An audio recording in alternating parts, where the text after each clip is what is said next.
Hello, everybody.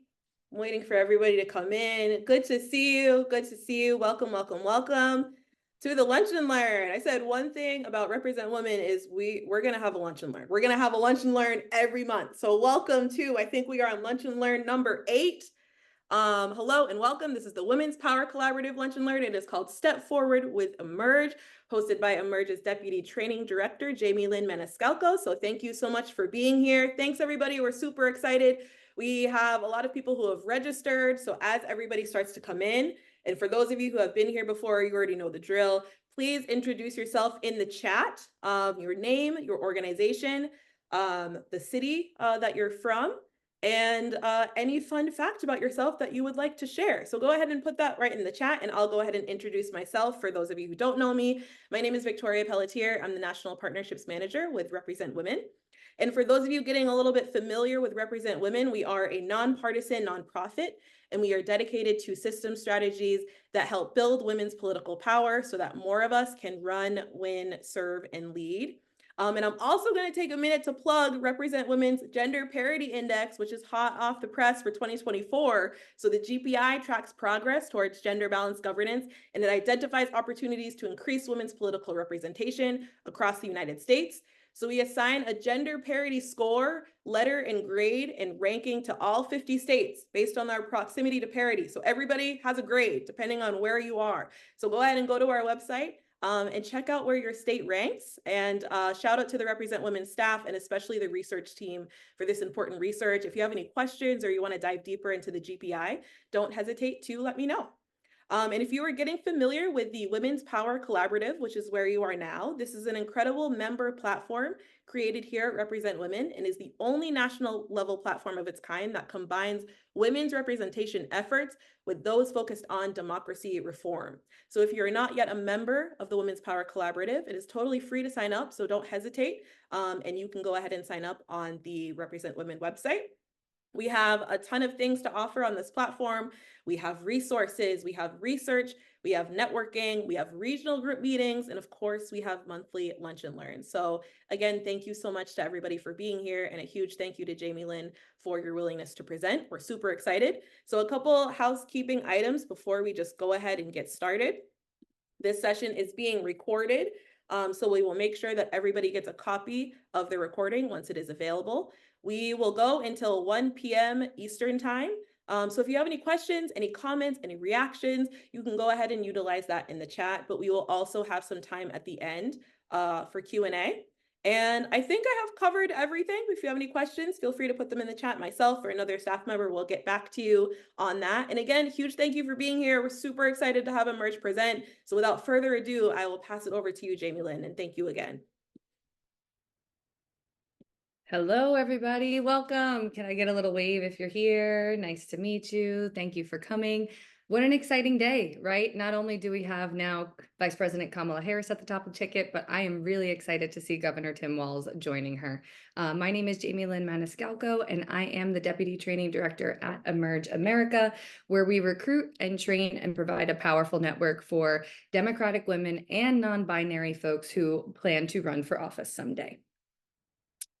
So this is us.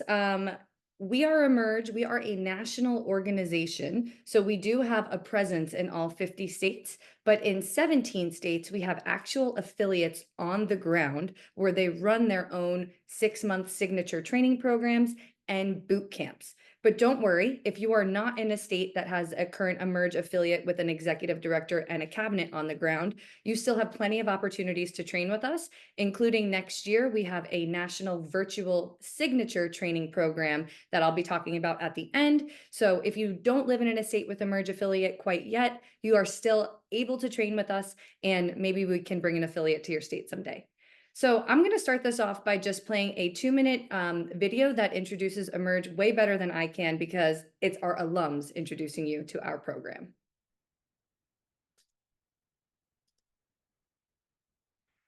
Ladies, we need to talk. We need to talk about power.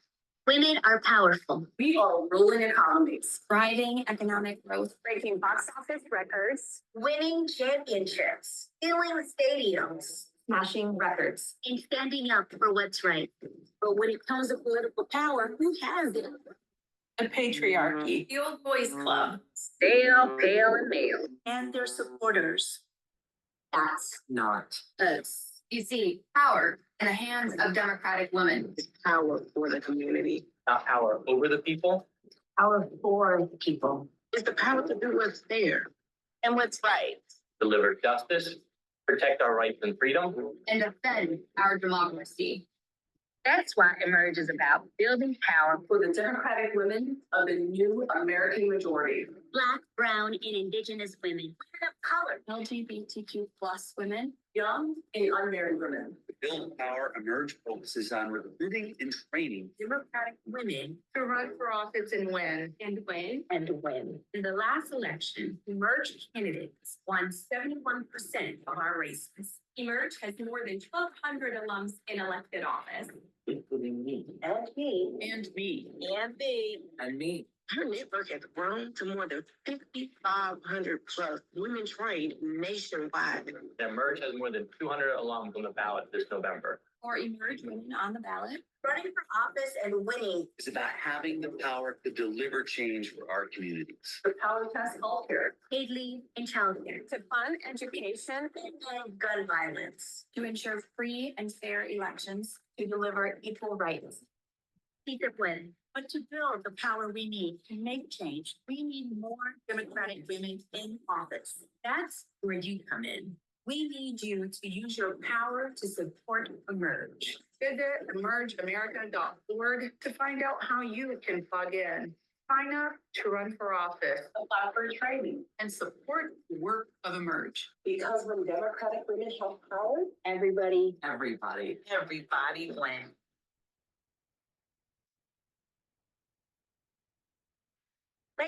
ladies.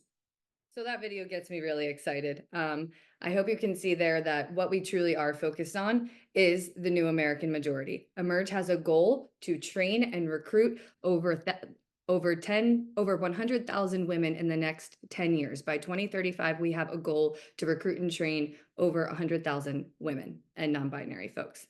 We're also really excited because Vice President Kamala Harris is the original Emerge alum. And this is something that some people may have missed in our history, and now we're so excited to celebrate it. Emerge was literally created because Kamala Harris was going to run for district attorney of San Francisco in 2001, and she needed help. She went to some of her friends who had been working in politics for a long time and sat Okay. down with them.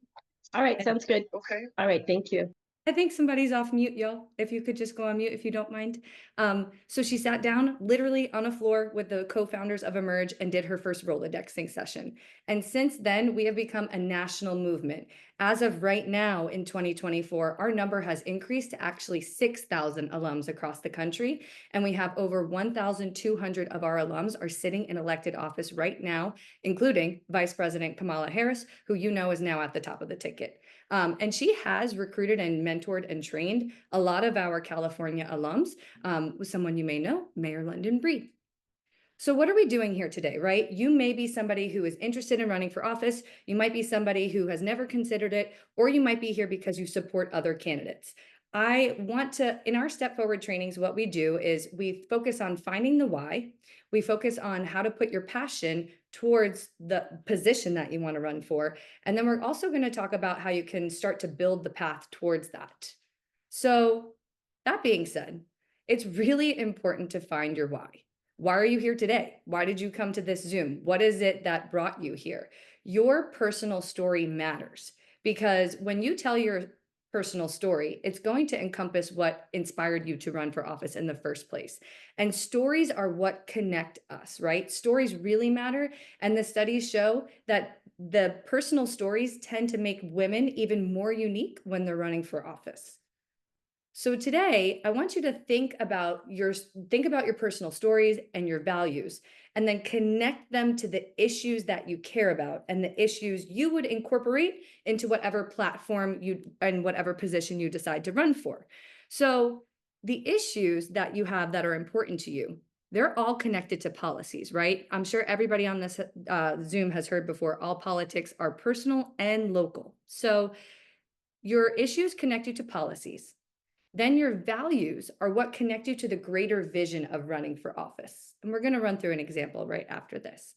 But again, it's really important to remember that when you decide to run for office, it's not because Biden won this district by 12 plus points. It's not because this is a seat that needs to flip. How you win and what we hope that propels you to run for office is because you have experienced something personal in your life and you know that your skill sets can now contribute to you becoming an elected leader in your area. So it's through the sharing of your stories that is the power of connecting you to the voters, because there's an emotional pull when you tell them, this is who I am, this is my passion, these are my values, and this is why I want to pass these policies when I'm elected. So let's give it color. Let's give it a real life example to make it not so obtuse, right? So for example, issue. I oppose cuts to SNAP benefits. I truly do. When I was younger, my mom was in an abusive marriage and we had to drive from Nebraska to New York to escape. And my mom had to go on welfare and SNAP benefits to feed me, right? So that's personal to me. I oppose any cuts to it. And that the value in that is in the richest nation in the country, I believe no one should go to bed hungry. And my family experienced being able to not go to bed hungry because we had support of SNAP, right? So then the story that I would tell if I was on a stump, right, running for maybe state senate one day, when I was 2 years old, my family relied on food stamps. I am who I am today because I got the nutrition I needed at that time. We need to preserve this lifeline for all families today and tomorrow and into the future. So that is an example of a personal story that connects to your larger values. And then you can create that to become part of your stump speech and your campaign message and the reason, your why for running for office. So it's your turn now. You can feel free to drop it in the chat, or if you just want to jot down on paper, I'll give about 1 to 2 minutes to get a little interaction here. Write down 1 to 3 issues that you care about and connect each of them to a personal why. So for another example, I have had an abortion. I live in Florida. There is a 6-week abortion ban happening here in Florida.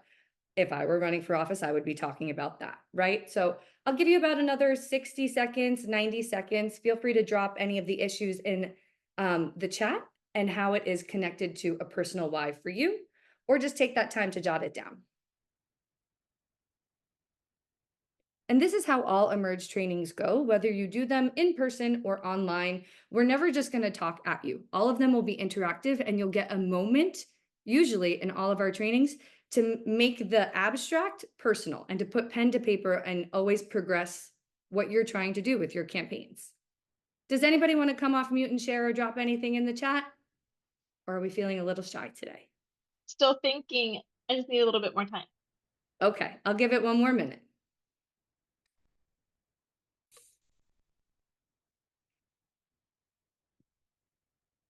Oh, I see something popping off in the chat here. What do we got? I have 2 daughters. I want them to have at minimum the same rights I fought for. I'm with you. I don't have the daughters, but I feel you. Tenant rights. My building was without AC for 10 days in Washington, D.C. summer. I am so sorry. That is terrible. I lived in that swamp for 6 years and it is literally swamp. Gun safety. I lost students in the Aurora, Colorado cinema shooting. First of all, I'm very sorry to hear that you experienced that and you were part of that community and in fact, it impacted you so personally, but what a compelling personal story, right? Okay, so moving on. Connecting your passion to the position. So now you know what you care about, right? We had somebody talk about gun rights, tenant rights. I talked about access to SNAP. So you have your passion, you have your personal stories, you have your values. How do you take that passion and then place it to the actual seat that you should run? So what should you run for? Where should you run? And when should you do it? So you have to start with like, why do you even want to run for office, right? If you think about it, if you were to win a lifetime achievement award for something, what would it actually be, right? Would it be every student in your state has access to childcare before kindergarten? Or is it access to food for children in your school? What would it be that you would want a lifetime achievement award? Would it be to overturn a 6-week abortion ban in your state, right? And do you want to go in and change perspective on a policy matter?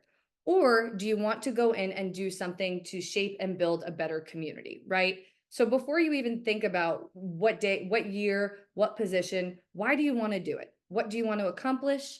What policies do you want to work on? And how do you want to shape your community for the better in whichever elected position you decide to run for? So again, going back, right, to your passion, when determining what position is right for you, there are key considerations to think about. Your passion, what is something that you know your skill set can help and shape the elected position? So how is your passion and your skill set able to work together to be impactful in whatever elected position you choose? And once you get that position, how are you going to make an impact, right? What skills do you have that can impact your community greater by being in that elected office? And then the final thing you really have to think about, and this is something that we talk about a lot at Emerge, what is your personal capacity? Are you someone who can go off to Tallahassee or Richmond, Virginia, and be sitting as a state senator or a member of the House? Or are you more likely to want to spend your time closer to home and maybe work on a school board campaign? So you have to think about your capacity of how much time you're able to spend on that elected office. So know that there are, it seems like there's hundreds of positions to run for local office. You don't have to just go for Congress. We highly suggest you don't, right? All politics is local. So I'll just leave this up here for a minute because there is going to be a piece of the program or the training later where we ask you to pick an office that you might consider wanting to run for one day. So what seat is best fit for what you personally want to accomplish, right? If it's tenant rights, should you be on the city council or the city commission? If it's education, in Florida, they're removing books from schools, I would run for school board one day, right? So how does your passion and your skill set connect to what positions are available? And with that seat, with this position, whatever you run for, if you want to run for higher office, how can it help you get to that next level? And does the office that you're going to choose, if you want to run for higher office, does it provide visibility?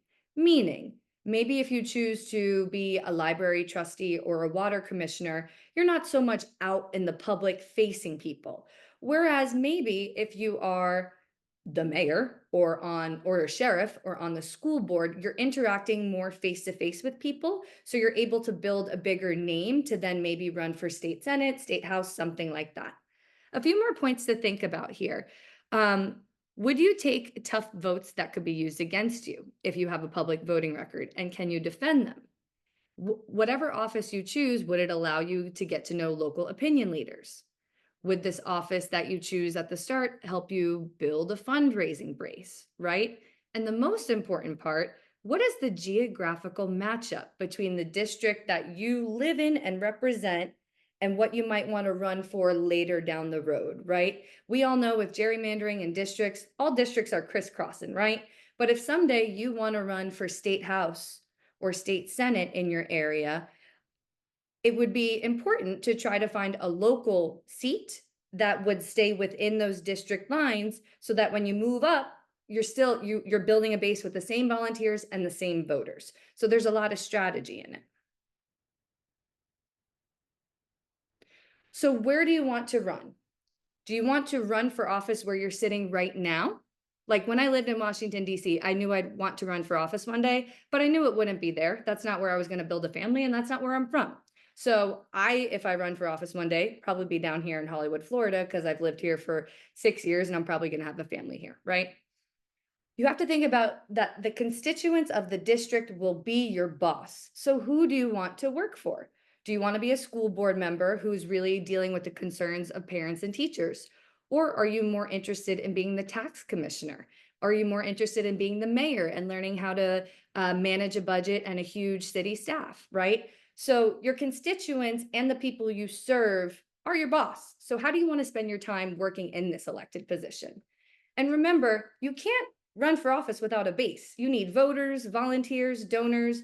So where do you have a base, or where could you build a base? Whether that's moving back home where you grew up, or whether that's you just moved to a new community 3 years ago, you know you want to run for office someday in that community. So what could you start doing now to build a base there? And we'll talk about that a little bit later in this training as well. And is this a place where you want to be strategic? That again is just echoing, if you want to run for higher office one day, make sure whatever local office you run for first can kind of help you progress within that same district. So with that being said, I'm going to move on to the when, and then we're going to do a little bit of other interaction here in a minute. So when should you run for office? There are both political and personal considerations to make when determining the timing for running for office. On the political side, things to think about. If you're a first-time candidate, are there open seats in any races, right? Because if there is, congrats. Like, that's the easiest way for a first-time candidate to make an entry point into a political elected position. However, you do have to think about who else is positioning themselves to run for that political office. And is it somebody who you'd want as an ally down the line? And maybe should you talk to them or hold off until the next cycle, right? Again, this is still politics, so it's all strategic, and you can't do things in a silo. You must think about everybody around you, right? As Kamala says, you didn't fall out of a coconut tree. You exist in the context of everything around you. So do your constituencies overlap? What would make you the front runner versus your opponent? What makes you best fit for the seat versus an opponent? And who else is likely to run for the seat? And that's if you're challenging an incumbent, right?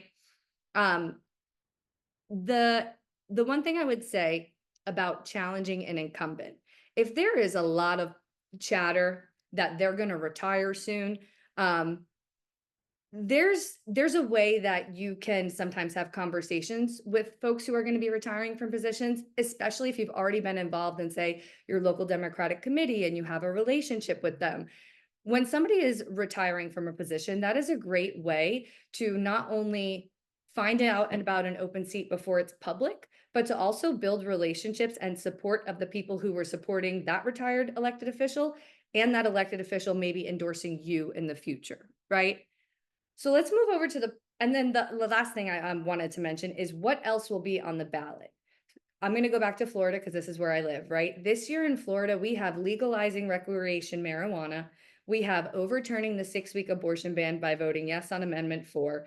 And then, of course, we have President Kamala Harris coming down the line, speaking it into existence, and Vice President Tim Walz coming down the line. So what else is going to be on the ballot? Is there something that's going to energize a lot of voters to come out that cycle? Because that might be a great time for you as a first-time candidate to jump in and be on a ticket that is really identifying with a lot of your values. Then on the personal side, this is really important, right? Your personal relationships, your familial and your career obligations and responsibilities, and your finances. All of that really comes into play when you're going to run for office. There's time off work that has to be taken, having conversations with your employer about maybe a flexible schedule, maybe it's a sabbatical, maybe it's a leave of absence. But I know if I were to run for office, I can't afford to do that personally. So that's why it's also really important to think strategically about what position you want to run for so that you can be successful.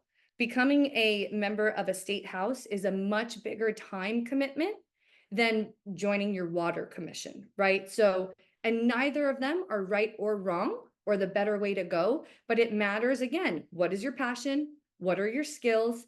And what is your capacity, right? And then this is really important.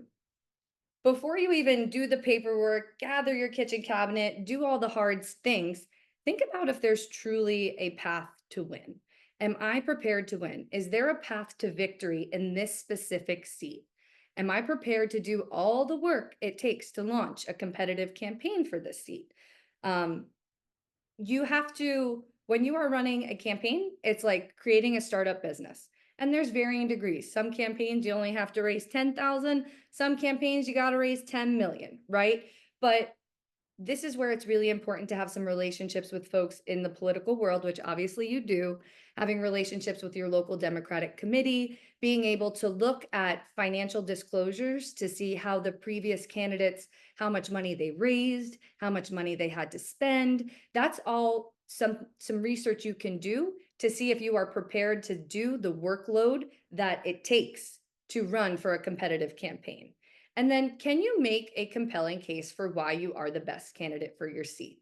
We have a lot of trainings in our signature training program. We have one day where we focus on creating your why and your campaign message to make it compelling, to make your personal experience match to the issues and the policies.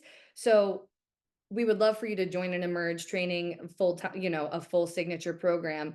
But if you're not able to, know that before you go to run for office, workshop your messaging, talk to people, see if the case that you're even making for office really will latch on to the constituents of that district.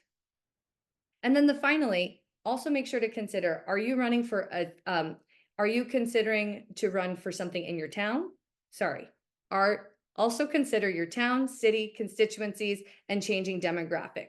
This can make a compelling case for why you should run at this time and place. Meaning, if your neighborhood is shifting, and if you represent the demographics of your neighborhood better than the old, pale, male, stale white man who's in there, go for it, right? We see over and over again that women who run for office and share their personal stories and connect their personal life experience to policies and issues, they're winning across the board and replacing people, kicking them out of their seats.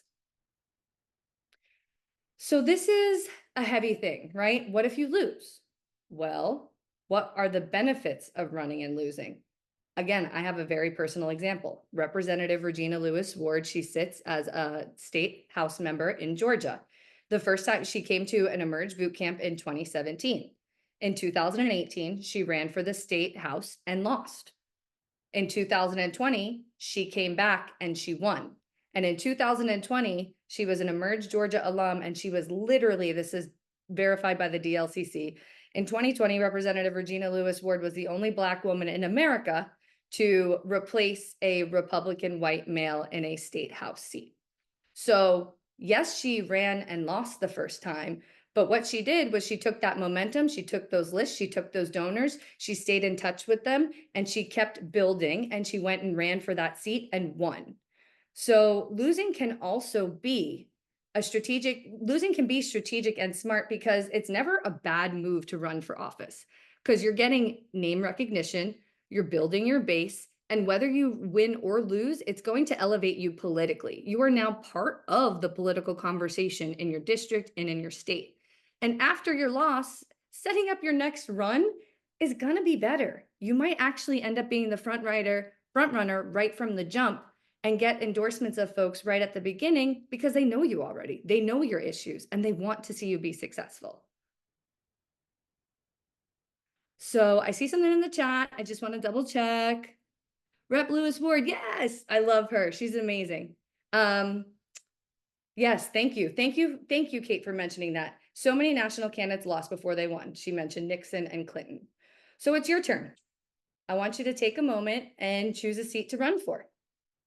So far from this discussion or from any previous conversations you've had, has anybody thought about a seat that they might want to run for? And if you're comfortable, please share it in the chat. I'll give you about 60 seconds here.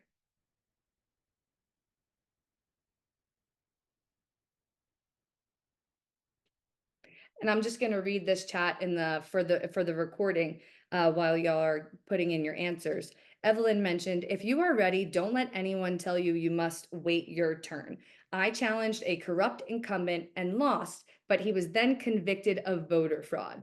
Then there was a special election and Evelyn won. So that's a perfect example of, like, if you run and lose, it doesn't mean that you're not going to have that position. Congratulations, Evelyn.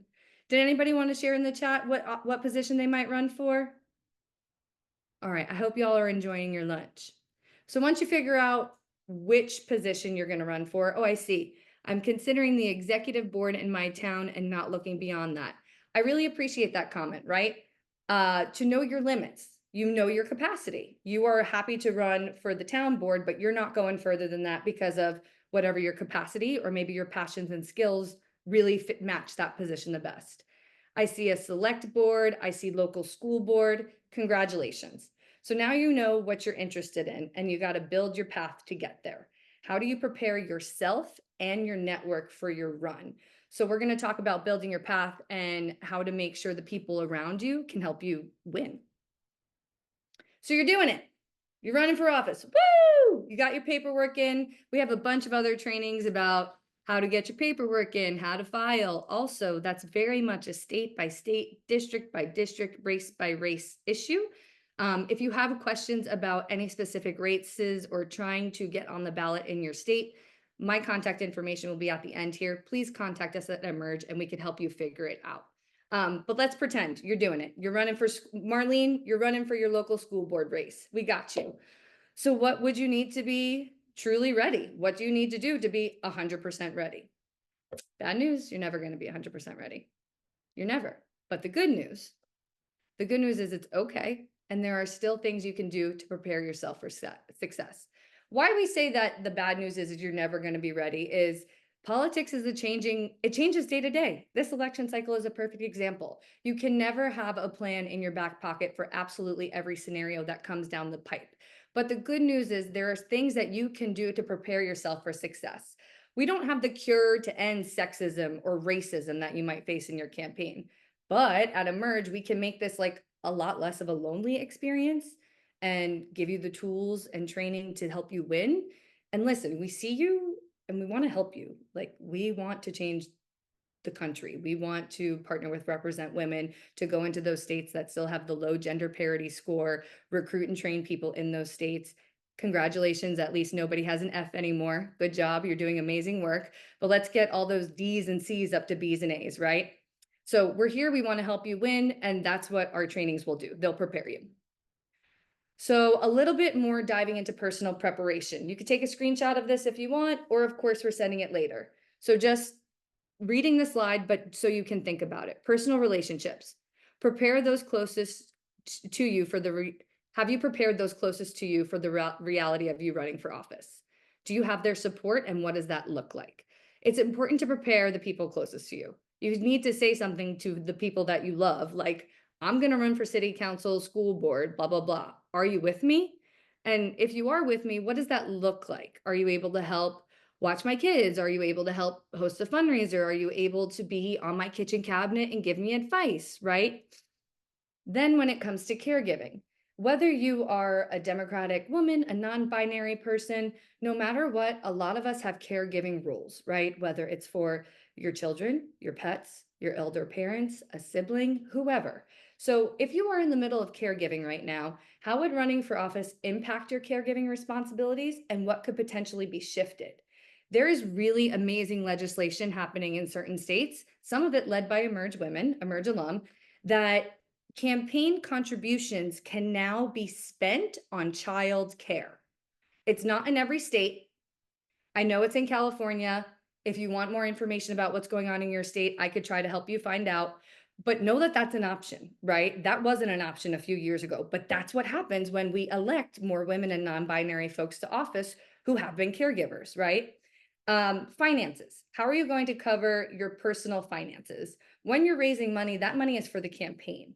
But if you're the breadwinner of your household, or if you're like me in a 50-50 split income household, how can you shift your finances or shift your work-life balance to make room for campaigning? And that, to be honest with folks, is the hardest crux of this. I'm not gonna sugarcoat it. That is truly sometimes the hardest part for folks. So I would always recommend that that's at the forefront of your mind, because it's important for you to take care of your mind, body, and spirit, and your family, right? Finally, these two things go together with work. This ties into finances. Are you going to be able to take days off? Can you work from home so you can do call time at lunch, right? Are you able to maybe take every other Friday off for canvassing? What could you do to work the campaign in with your current job, especially if you can't leave it, right? So for the June, we have a boot camp, and that's for current people on the ballot right now. We just graduated them at the end of June. So we have two training programs, a 6-month training program, and then a week-long boot camp for current candidates. One of them was a waitress in South Carolina, and she was still going to her waitressing shifts while working. She's making it work, but she's still out there doing her job. And finally, skeletons. Listen, everybody's got a skeleton in the closet. At the very least, you, your team, your kitchen cabinet, you need to be aware of those skeletons in the closet. And you can also use some time. You can also use the time before you declare to head them off. What that means is there are software programs, there are firms that can help do digital cleanses for you, right? Shore up your digital image, go through your social media, your Twitter, Facebook, Instagram, Threads, all of it, whatever you got, X, clean it up, make sure your digital footprint is great before you even get close to becoming a public figure. And then also there is once you are a candidate, things like self-research, researching yourself as hard as you would research your opponent, opposition research essentially on yourself. Okay, so drop in the chat right now, what is one thing you could do to prepare yourself to run as a human? So going back to this personal preparations, what is something that you could do on the personal front to get you ready to take this next step? Is it, I want to clean up my social media? Is it, I need to talk to my job? Sometimes you even just have to ask your job if you are allowed to be a candidate running for office, or if you're allowed to be an elected official in that job. Some companies, some positions don't allow that, right? Like, let's say maybe you're already working for the city, like Parks and Rec. Are you allowed to be a city employee and then also be a state senator, right? So that kind of stuff. Evelyn said she's going to talk to her family and loved ones first. That's great. Like, you cannot do this alone. You need that support. You need a network behind you. So that would be the first thing I would do too. We'll move on, but if anybody else has any other ideas of things they would do as a human to prepare themselves, please drop it in the chat. Make sure I have a self-care plan in place, something I wish I did. That is a great point. Even if it's just a non-negotiable 5-minute timer of meditation as soon as you open your eyes in the morning. Hi, me, I'm a yoga teacher. Mine's 10. I'm going to attend more advisory neighborhood commission meetings. That's perfect, right? Because when you attend the neighborhood advisory commission meetings, you're learning what constituents care about. What are they complaining about? What do they want to see fixed? And then you could connect that to your passion and policies. How can my skills and my passion help fix these issues for them? Going to your HOA meetings. And also when you go to those meetings, you're gonna potentially meet voters, volunteers, and donors. So you're building political relationships at the same time. All right, moving on. So that's the personal front. Then there's preparing yourself as a candidate. So you gotta be informed, you gotta get involved, you gotta have the skills. Right here, Victoria, practice resilience and self-care. Last year, this slide just said resilience. I added self-care in there. And then practice delegating, right? So perfect example, Ryan mentioned she's going to go to the advisory neighborhood committee meetings. That's how she's getting informed. She's learning what her neighbors and constituents care about, what the issues are, and what's going on in the city. You'll become, the other thing is, not a lot of people read, right? I mean, no offense, but not a lot of people read the 3-page articles in the local news. So the more and more you start reading your local newspapers or your local newsletters, you'll become an expert compared to the people who don't, right? And then get involved. How can you make an impact in your community? Do you want to join your local Democratic committee? Do you want to help volunteer for right now, how I got involved in politics was I volunteered for Obama in 2008, knocking on doors, registering people to vote, right?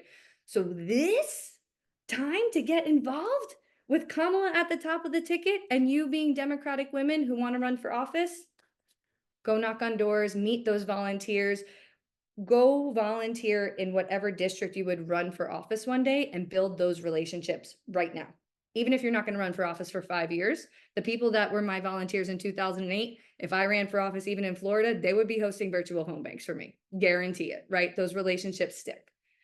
So also gain the skills, right?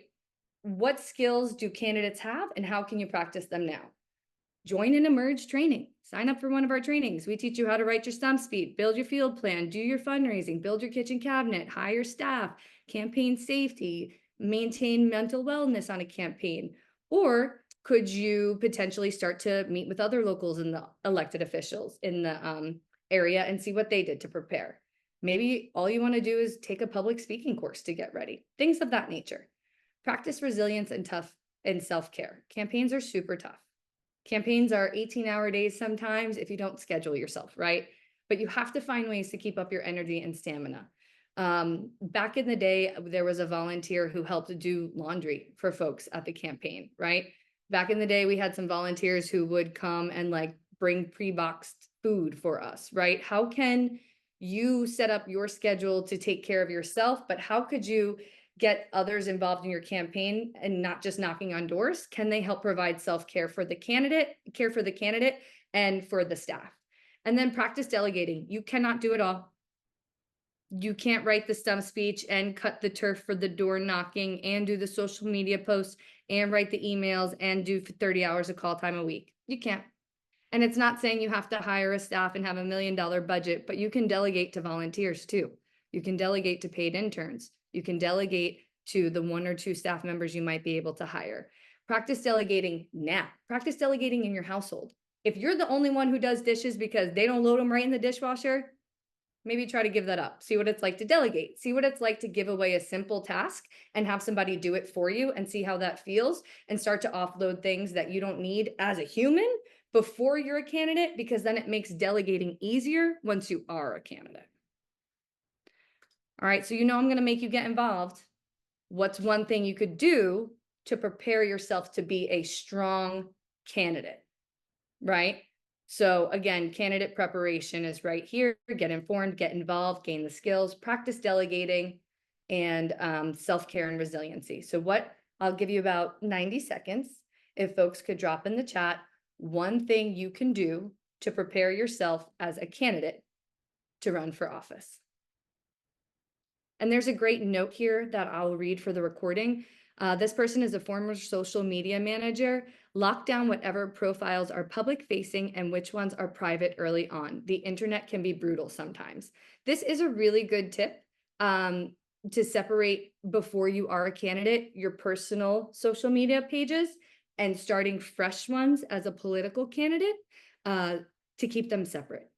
I love these ideas of how to become a strong candidate. I'm seeing Evelyn saying practice asking for money. Fantastic. If you're not running for office yet, maybe try to help a local fundraiser in your area so you can just practice making that ask for the money, whether it's your PTO board. Here we have an art museum trying to expand.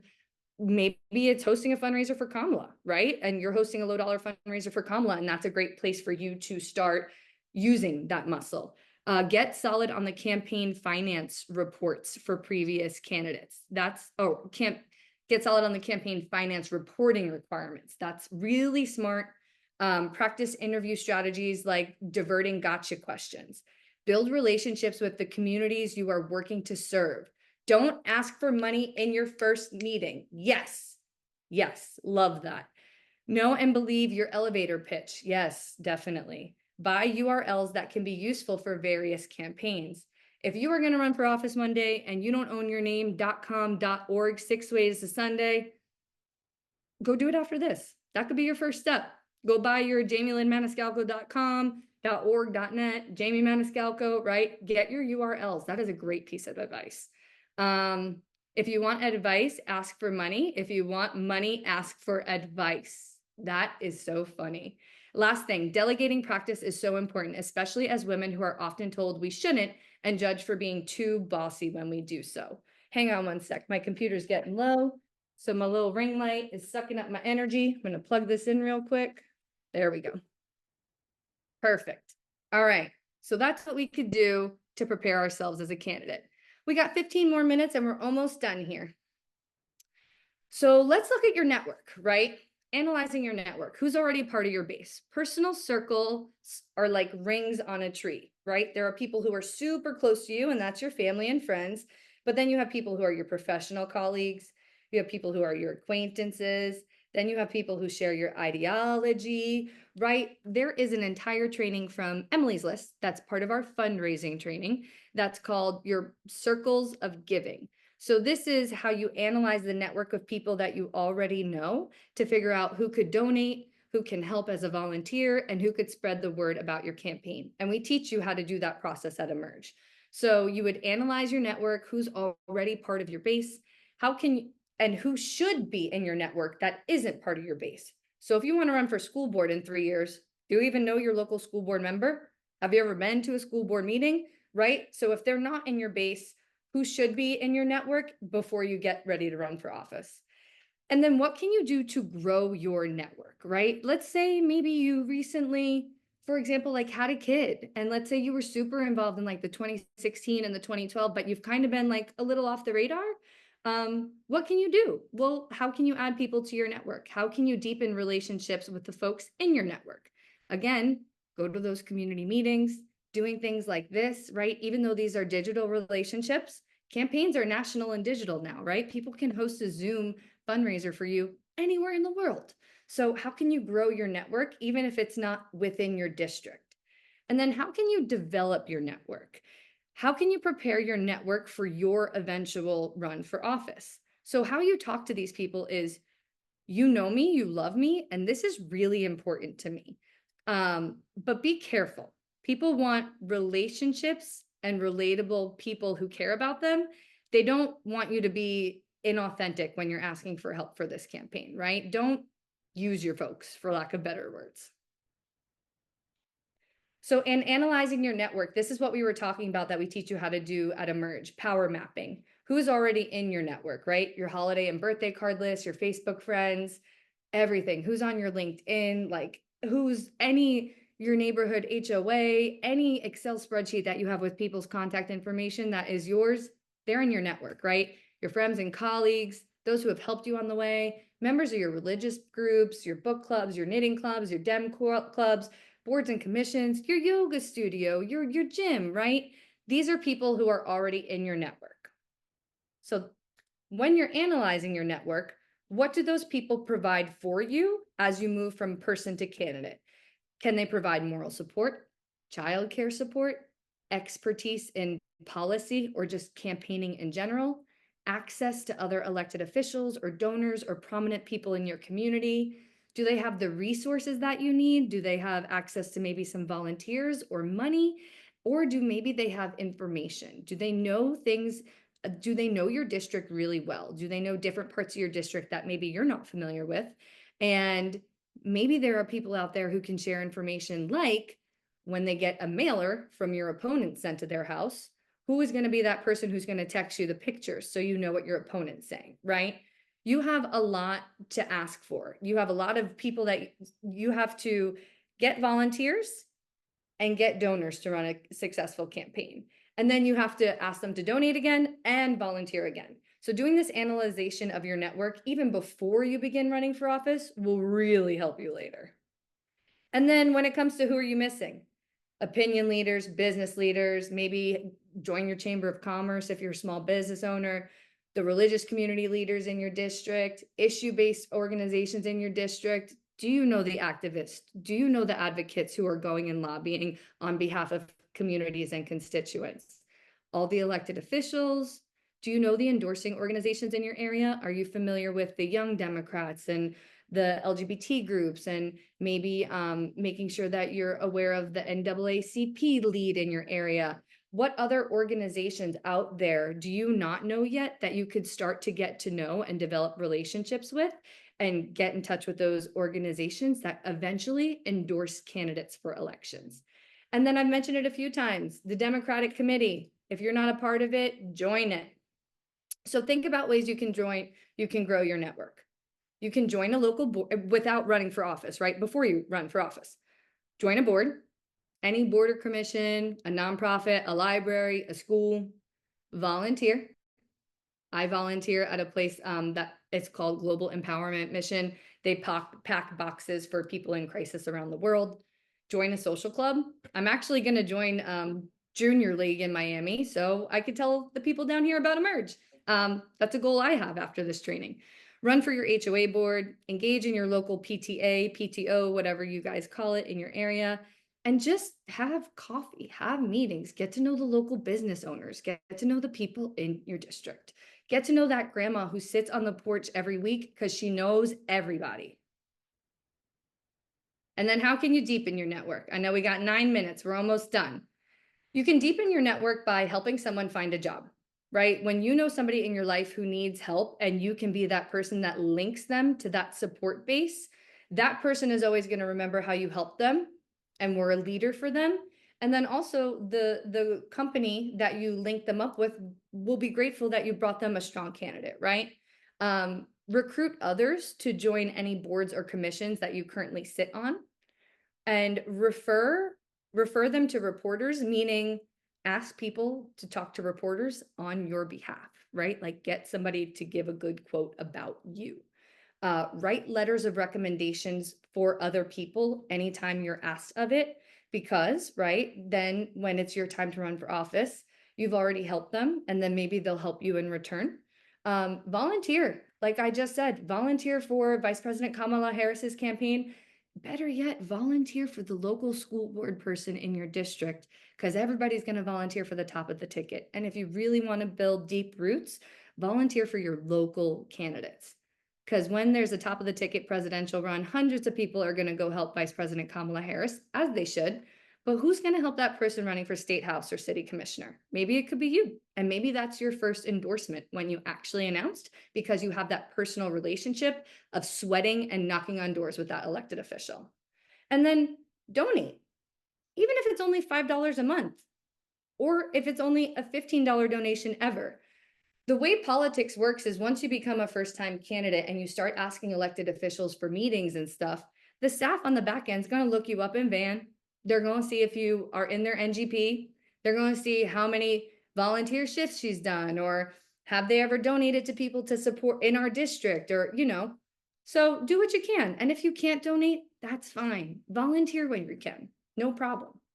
And then the last thing, how do you activate your network? Start to engage your network around politics, whether that's posting, whether that's hosting small dollar fundraisers, whether that's becoming a phone banking captain during this election season, or being a Canvas captain, or even just one time hosting a phone bank. Who's responsive to you when you do political activities? They're going to be responsive when you actually launch your own campaign for office. What does what they say they will? I'm so sorry, that's a typo. That's a typo.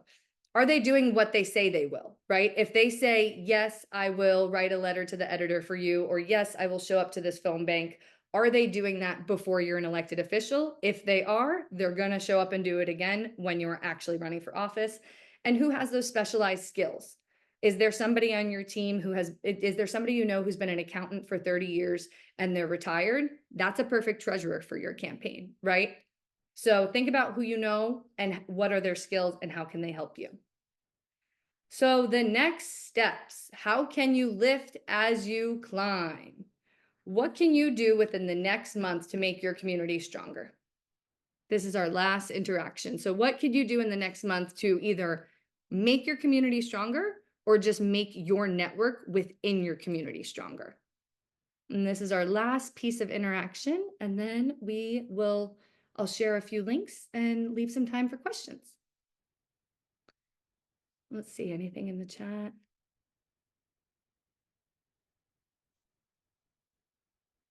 Oh, thank you, Cynthia. I did not mention it. A great way to get involved, especially since it's an election year, volunteer at the polls as a poll worker. So you could do that 2 ways. You could volunteer through your local Democratic committee as a poll watcher.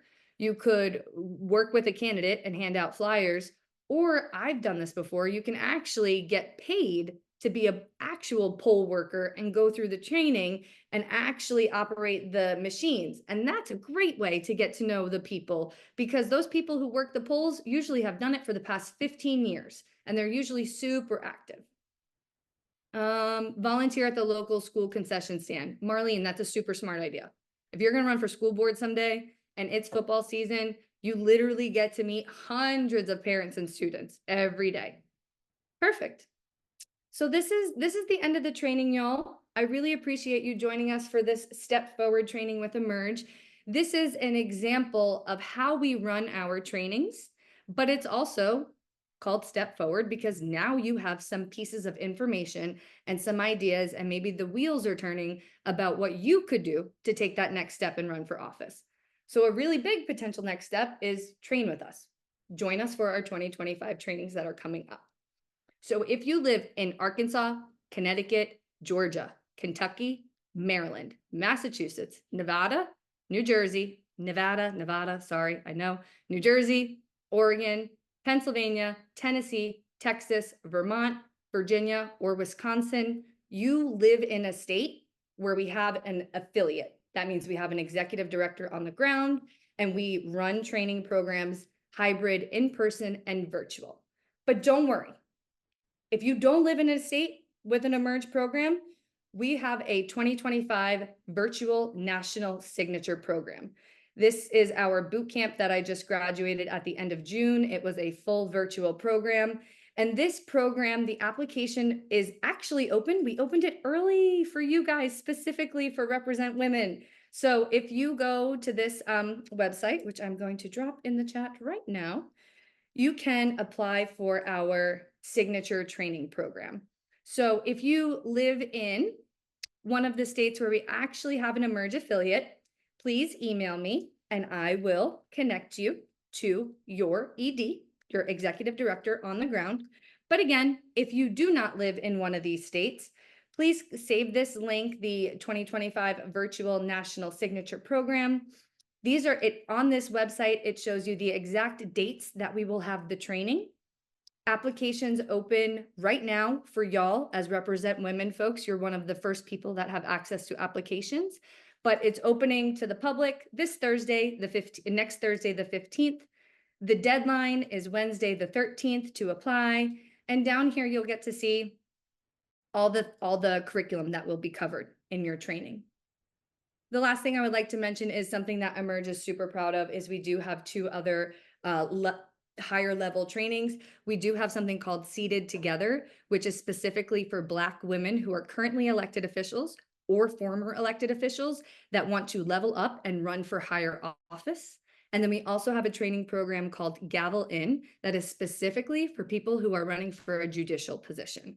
So I really want to take these last 2 minutes to leave it open for questions. And I want to close by saying thank you to Victoria, to Maya, to Katie, to Tamaya, to Katie, to Represent Women, to the Women's Collaborative. I think I messed up the last name, but thank you for having me at the Lunch and Learn.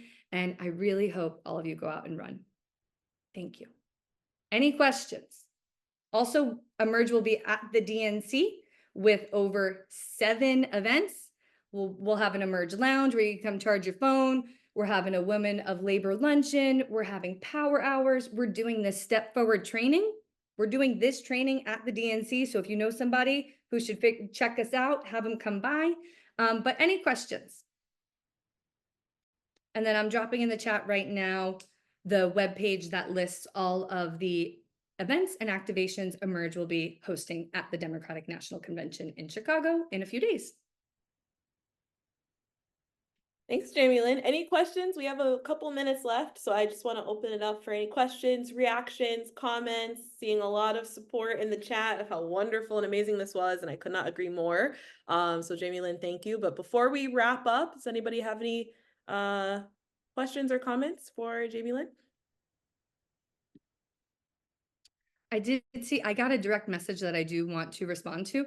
Does the Emerge have any dedicated training programs for AAPI? Not yet. So our Seated Together cohort that we made for Black women, that model, the next iterations are we're doing it for Latinx folks and AAPI folks. So we hope to have that kind of special cohort up and running within the next 2 years. Elaine, thank you for saying join the sisterhood. Cynthia, thank you. You're welcome too. Thank you, everybody. There's a lot happening in the chat, so I'm gonna keep this open for just a couple of minutes as we all say goodbye, so everybody can grab links, as necessary and get some additional information. But a huge thank you to Jamie Lynn, a huge thank you to Emerge. We really appreciate your partnership. Thank you for taking the time to present. This was an incredible presentation. As I mentioned, it is recorded, so we'll make sure that we share this information out with you along with the links that were put in this chat as soon as possible. Thank you all for spending your lunch or your breakfast with us. We really appreciate it. Thanks for being part of the Women's Power Collaborative. We are super excited. I just saw a question in the chat. So as I'm wrapping up, Jamie Lynn, I don't know if you see it Yeah. before it goes If away. you're not interested in being a candidate, but want to help people run for education councils, which are the school boards in New York City, would you recommend attending the signature training? So the short answer is yes. If you were to ask me, can I join a boot camp? That would be a no, because the boot camp is specialized information for current candidates. The signature program is for people who are considering running for office in 2 to 3 cycles. That's who it's targeted to. There have been many people who have applied for the program and said, I only want to help people run. I don't want to become a candidate. And by the end of the program, they have a fire in their belly and they're like, I can do this. I want to do it myself.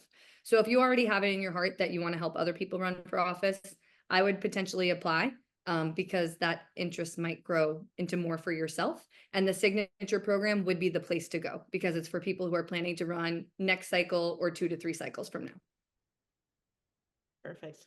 Thank you so much. Thanks, everybody. If you live in the South region, we have a South Women's Power Collaborative Regional Group meeting happening right now. So you'll see me again in another Zoom. So thank you all so much. We really appreciate it. Stay tuned for our next Lunch and Learn, which is happening in September. I'll make sure I get that date to you as soon as possible, along with the recording. And thank you all so much. Have a good rest of your day. We will talk soon.